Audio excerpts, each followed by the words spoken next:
So, hello and welcome to our very first YouTube video. Me, Valerie Monroe, and my trusty sidekick, me, Bookwormy. Hello, Bookwormy. Hello. It's a little cold out here. Yes, it's a little cold, but I'm glad all the readers have joined us because we're going to read just a little bit of Down the Swale today. Sounds great. And then we will sing a rock song. No, we are not going to sing a rock song. We are here to get everybody excited about reading and about being outside at the same time. I think it's going to be great. This is not what I signed up for. Listen, you're in this with me. So let's talk about the book. Catch in a little bit. Okay. So here we are. We're sitting on the steps that go to my house. And underneath us, I will show you, maybe as we get into the book, is the swale. And that is the feature that actually made me want to buy my house. I saw this swale and I just thought it was magical. So let me talk a little bit about this book. The cover was designed by my great friend Will Mara, who also writes wonderful books for children. And when you open the book, I acknowledge some people in it. But the thing I want to talk about is that this book was dedicated to my dad. And if you write a story, that's a nice thing that writers can do, is dedicate the book to someone special in your life.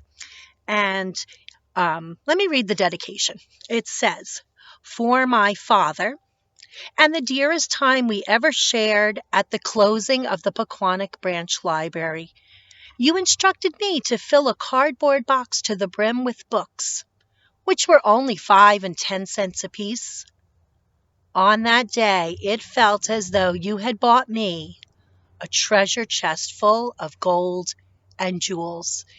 And that's a true story. When I was probably in 2nd or 3rd grade, this branch library in Pequannock, New Jersey was getting ready to close, and you could go there and basically fill up boxes with all kinds of books. And my dad told me to fill up a box, and I filled it up with Nancy Drews and Bobbsey Twins and all kinds of great books, and some of them are still in my collection today. And at the time, I felt like that was just the best gift anyone could have ever given me. So hopefully there are some of you out there who remember that great branch library. And that's why I decided to dedicate the book to my dad. He really had a big hand in making me a reader. He loved to read and made sure I read too as a young girl. So I think we'll read a little bit of chapter 1 today and just get you into the story and try not to freeze. So we'll just read a little bit until we get too cold, and then we'll go inside. Chapter 1 is called, "In Trying to Do a Good Deed, Brogden Accidentally Goes Down the Swale." Now, Brogden is my main character, and I've heard some people say his name Brogden, but I really like to pronounce it Brogden. Brogden always knew he'd go down the swale, which, for those of you who don't know, is a shallow groove in the earth that sometimes fills with water, old leaves, tiny dead things, and other nastiness. He just hadn't figured it would happen so soon. Rather, he'd planned that once he was old enough to make his own way, he'd pack up his belongings onto some sort of rugged-looking raft and bid a tearful goodbye to Aunt Gladys and Aunt Hazel, the tears being theirs, not his, of course. It would be the start of his life as a man. Years later, he'd return, head and heart filled with adventures, arms stuffed with gifts from the land below. He'd never shared these thoughts with his aunts. They'd spent the greater part of his life lecturing him on the importance of staying clear of the swale. Aunt Gladys had told him no less than 100 times that if his parents had stayed out of the swale, he'd have been raised by a mother and father instead of 2 old ladies. Not that we've ever minded, dear, Aunt Hazel always hastened to add.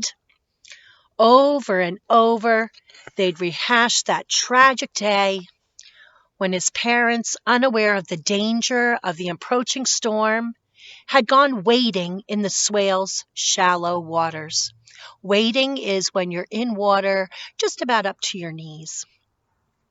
His mother, Anik, had held him under his arms while his feet were dangling in the water. "Oh, you were kicking your feet and splashing away," Aunt Hazel always laughed. And then, with very little warning, a fork of lightning had cut through the sky. At this point, Aunt Gladys would wave her hands violently from side to side, and the heavens opened up.